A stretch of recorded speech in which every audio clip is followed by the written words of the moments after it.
You are watching DHTV from California State University, Dominguez Hills.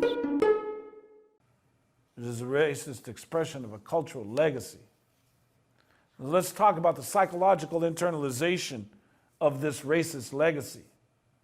This internalization is reinforced through methods of racial segregation. The black codes, or more familiarly Jim Crow laws, reinforced economic dependency and a caste system regardless of class status. See, your class is economic while your race determines your caste status. This is continuous until the 1960s rebellion against apartheid, and it begins in the 1950s bus boycotts. But this is social control. It exists in the North, but not to such an extreme degree as in the South. So when the Great Migration did occur, northern white communities responded. Race riots began initiated by white communities against blacks entering their neighborhoods. East St. Louis is the classic example, but there's other examples like Tulsa, Oklahoma. But East St. Louis erupts in 1917, and 39 blacks and 29 whites are going to die in violence as whites went into black neighborhoods and killed at random. And this is the first time in history where blacks fought back. These riots occurred numerous times in the North. Now, the difference in this violence than in the South was that it was random, committed by spontaneous gangs of whites. It was not a systematic hunting of white leaders as in the South. And as Malcolm X would state, stop talking about the South. As long as you are south of Canada, you are in the South. White people do not like it when black people move into their neighborhoods. This is the difference between abolition and anti-slavery. As long as the Negroes don't move into our neighborhoods, I'll be fine. Let's take a look at a documentary film capturing the 1917 East St. Louis uprising.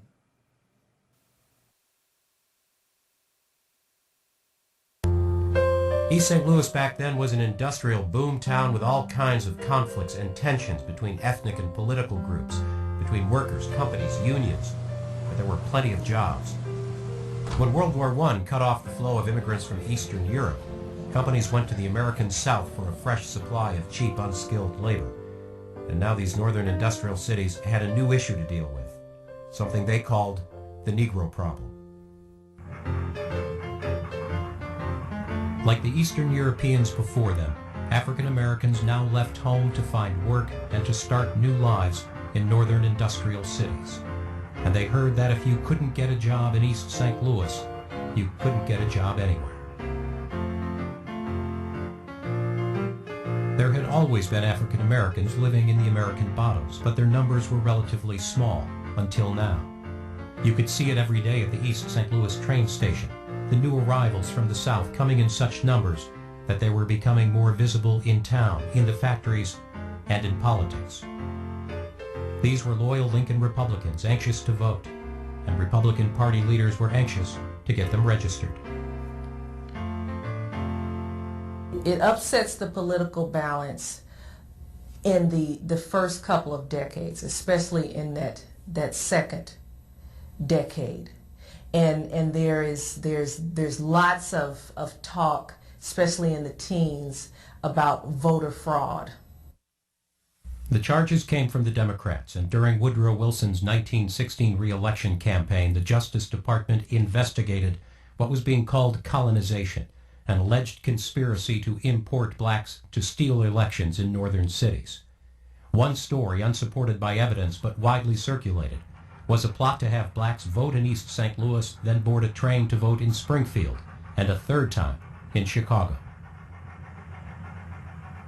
If you take the newspapers at face value, you would say the public perception was, oh yes, there was colonization. But when you start digging through the testimonies, people knew it wasn't that at all. Black folks were trickling into the city. World War I opened the floodgates. They were coming anyway for jobs, and the contemporaries knew that. But people were being told they were here to steal elections. Labor leaders said they were here to steal jobs. And the huge numbers of newcomers were straining the local housing and services. Racial tensions continued to grow. It It's not that the country was ever really at peace with itself in this era.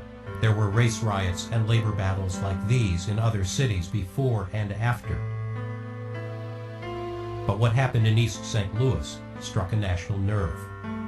The reports of Americans killing Americans came on the same front pages as the reports of American troops in Europe fighting to save democracy. It was labor troubles at the aluminum ore plant that set the tragic events in motion. The company followed its usual practice of bringing in replacement workers to break the strikes and keep the plant in operation. But now many of the replacements were Negroes. There were white replacements too, but strike leaders made blacks the issue and the target. It becomes so conflated with racial animosity too. It's the way that you can organize people and organize a mob. That's what they did. In the spring of 1917, the National Guard was brought in to protect the factory and its workers. But everybody knew this was a town on the verge of a race riot. When violence flared up in May, the Guard was able to keep it under control. But East St. Louis hadn't cooled off. Tensions built, fueled by unsubstantiated press reports of Negro crime waves and gun purchases, and by rumors and inflammatory public speeches. They wanted to drive the blacks out of East St. Louis. They wanted to make East St. Louis an all-white town. The evening of Sunday, July 1st, a car drove through a Negro neighborhood firing shots as it drove by. Later, when another car approached, shots were fired from the crowd. Maybe some thought it was the same car, but it wasn't. Police officers were in this one and 2 were killed. When word of what happened spread, white mobs set out to attack blacks. They beat, shot, lynched, even burned to death. Fires were set in black neighborhoods and people were shot as they tried to escape the flames. A family just up from Mississippi stepped right into the middle of it. And just as we got to 10th Street, where we were standing, we could see different people running and hollering, colored people. And they were getting down in the weeds that they were hiding from. And the guy would run and shoot you. He didn't know what to shoot. You just see the smoke and hear the shot. That was a scary time. The daughter of former Mayor Melbourne Stevens was told to stay indoors, and she watched from her bedroom window. You could hear cars racing by and people yelling and screaming. And I could see all the fires burning. Where they'd set fire, to the colored houses. I was petrified.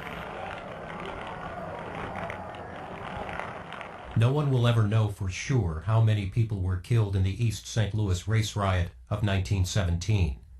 Some of the early reports were exaggerated. The official death toll was 39 blacks and 9 whites. Others accepted the higher number of 100, almost all black.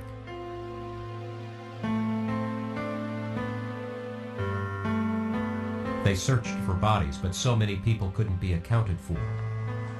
Maybe they had crossed the bridge to St. Louis. Maybe their bodies were somewhere in the river. The nation responded with speeches, editorials, and accusations. Some blamed labor, the police, city government, industry for importing blacks. Some said whites had only acted to prevent a black uprising. In the South, many said the race riot exposed Northern hypocrisy and showed what was really awaiting Southern blacks in northern cities. By the 19-teens, it was the North's turn to decide on the Negro question. And I see East St. Louis as a harbinger of white supremacy, Northern style. Despite pressures from blacks and whites to condemn the riot, President Wilson made no statement. But Congress investigated the riot, the crimes, and the city of East St. Louis itself. This wasn't a black eye. This was a self-inflicted wound that would leave an ugly scar, if it ever healed at all.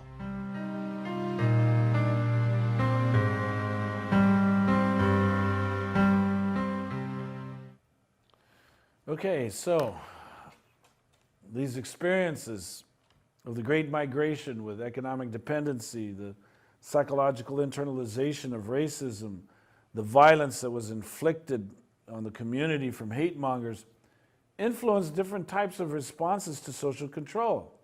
We had Booker T. Washington, the Tuskegee Institute, followed a path of peaceful acceptance and accommodation to the racialist order. W.B. Du Bois and the NAACP fought for civil rights reform and integration. Now let's understand a key element in the black community that emphasizes nationalism and resistance. Let's appreciate Marcus Garvey and the United Negro Improvement Association. Now, Marcus Garvey is going to initiate the first mass movement of African Americans, which will develop in the North.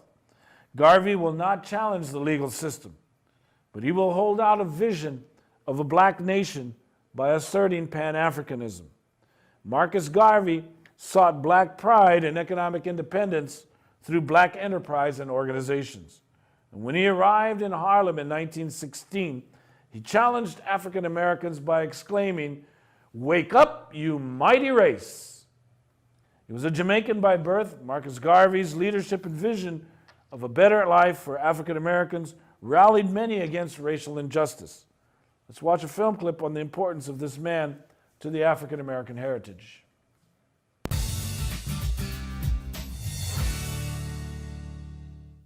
Marcus Garvey wanted to return African Americans to Africa, to create a vibrant black nation, empowered through economic independence. Although some of his goals were controversial, his crusade would inspire leaders from Malcolm X to Martin Luther King and Nelson Mandela. Garvey was certainly a controversial figure, but the concepts that we now think of as black nationalism and black pride started with Garvey's pronouncements. Marcus Mosiah Garvey was born in St. Ann's Bay, Jamaica, on August 17, 1887. Beginning as a printer's apprentice at 14, Garvey became a union organizer and later worked various jobs across Central America. Marcus Garvey found wherever he went, black people of African heritage in particular were always on the lower stratification end of society. This had a profound impact on him. Particularly, his concern was for the uplift of African people globally. In 1912, Garvey sailed to London, England, and took night courses at Birkbeck College. After working for a Pan-African newspaper, Garvey returned to Jamaica in 1914 and formed the United Negro Improvement Association, or UNIA. The UNIA was about black self-determination. It was about galvanizing the ideas of black repatriation to the motherland, the continent of Africa. And it was extremely important in terms of getting black people to understand self-pride, pride in one's race. Inspired by Booker T. Washington to raise funds and start his own school, Garvey came to the United States in 1916. And in 1918 began publishing the Negro World newspaper. Garvey was extremely outspoken. He was, some people would say, almost bombastic. He wanted to take over Africa and had elected himself as president of Africa without consulting the Africans, unfortunately. Determined to achieve economic independence for African Americans, Garvey launched the Negroes Factories Association in 1919 and a shipping company called the Black Star Line, which he planned to use to transport passengers back to Africa. Garvey was a great organizer, but unfortunately not a great businessman. During the time that Garvey and the UNIA were trying to launch the Black Star Line, they solicited funds from investors for stock options through the mail. And this resulted later on in allegations of mail fraud, and Garvey was convicted and sent to prison. After serving 5 years in prison, Garvey was deported. He eventually moved to London, and in 1938, he supported the Greater Liberia Act, created by known white supremacist Senator Theodore Bilbo from Mississippi. Marcus Garvey's association with Senator Bilbo is related more on a practical level rather than an intellectual like for each other. Marcus Garvey's attempt to help Africans in America leave and go to Africa fell in line with some aspects of KKK philosophy. Garvey died in London on June 10, 1940. He was reinterred in Jamaica in 1964 and is hailed as Jamaica's first national hero and the prophet of the Rastafarian religion. Although Garvey was a flawed leader, he's someone who is really important to the history of the Black radical tradition. He was probably one of the strongest voices of Black nationalism in history. Okay, so these are methods of how involuntary immigrants sought autonomy in numerous ways, rejecting means of social, economic, and political control. Again, what we have learned from the immigrant experience is that when you are in a disadvantaged position, you must organize for your rights. And in this particular case, it was black against white. Now, just imagine that you are not wanted as part of this American dream. This means that you have to improvise your existence to the reality. You must act out your dream of being accepted as an American citizen. Now, despite the obstacles, you must search from within and find a new system of explanation. You must find a rationale for action. And this has to be created self-consciously. So at one time, a highly recognizable individual established himself as a brilliant soloist and became a major musical innovator, famous for his virtuosity and rhythmic dynamism. Louis Armstrong exhibited pure tone, dazzling speed, and imaginative variations that in many ways remain unequaled. Louis Armstrong, this was a black man improvising his existence in white America. We must honor him for introducing us to improvisation, a way to exist beyond ourselves in our confined boundaries of color. Let's appreciate the man, the ambassador of jazz, the music America was waiting for in the racialized, anti-immigrant times of the era.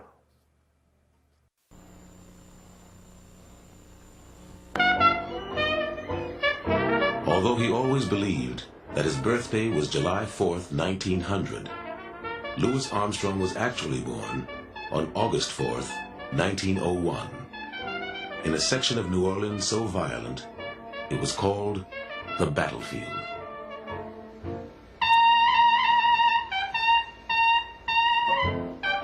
His father, a day laborer named William Armstrong, had left the family, and his children rarely saw him.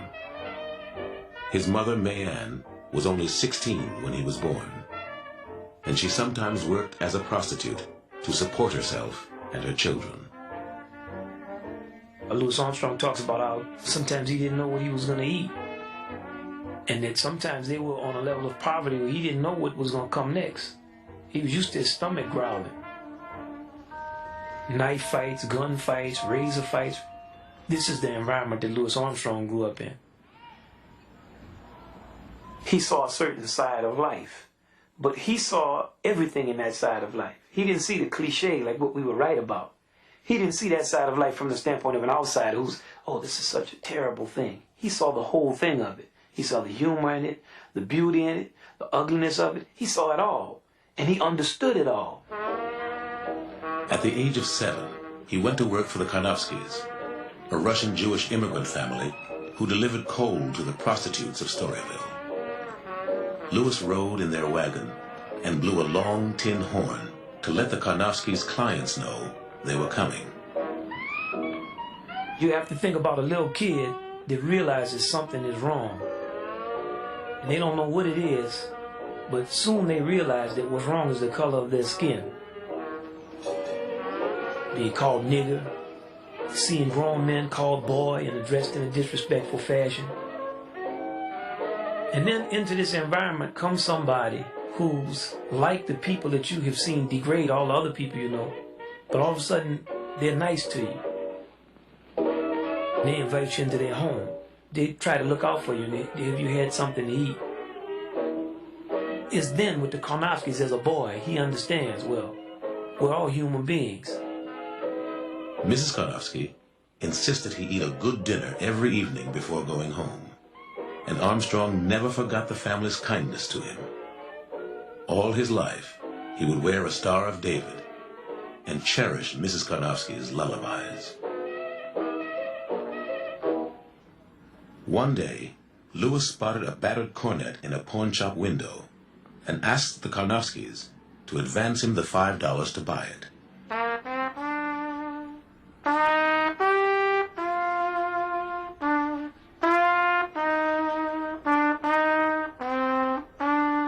After blowing into it a little while, Armstrong remembered, I realized I could play Home Sweet Home.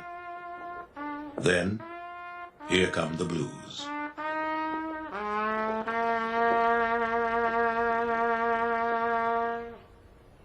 The first time he touched the trumpet, he sounded great. I'm sure of that. He just was one of those people who had the spirit was in him. And that understanding that comes from the creator of humanity, he had that. He knew he was good, you know. He did know that. He said, what I have is God-given. That's what he said. And he'd always say, can you imagine me and Gabriel up there? I'm going to blow him out of the clouds. He'd say that all the time, too.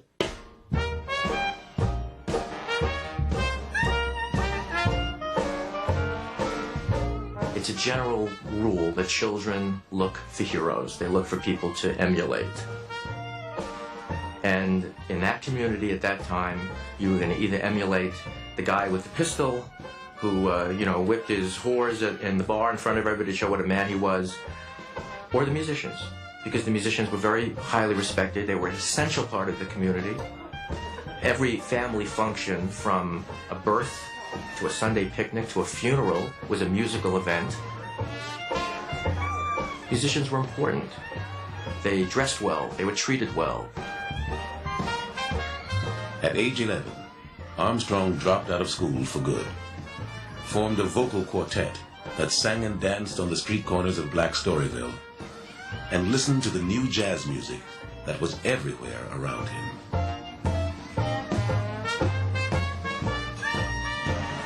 But Armstrong also got into trouble. I remember running around with a lot of bad boys, which did a lot of crazy things, he said. And in 1913, he was arrested for firing his stepfather's pistol on New Year's Eve. January 2nd, 1913. 6 white boys were arrested in Canal Street for disturbing the peace. The most serious case last night was that of Louis Armstrong, an 11-year-old Negro who discharged a revolver at Rampart and Perdido Streets. Being an old offender, he was sent to the Colored Waifs Home. New Orleans Times-Picayune.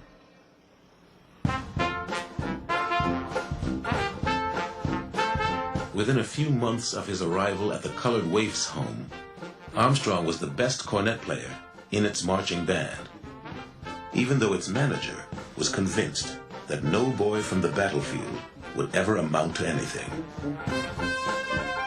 Soon, he was the leader. When Armstrong led the band through his old neighborhood for the first time, all the whores, gamblers, thieves, and beggars were waiting for the band because they knew that May Ann's son would be in it. They ran to wake up Mama so she could see me go by, he remembered. They never dreamed that I would be playing the cornet, blowing it as good as I could. He was marching along with the band, so we got real close to him to see if he was actually playing those notes. We didn't believe he could learn to play in that short time.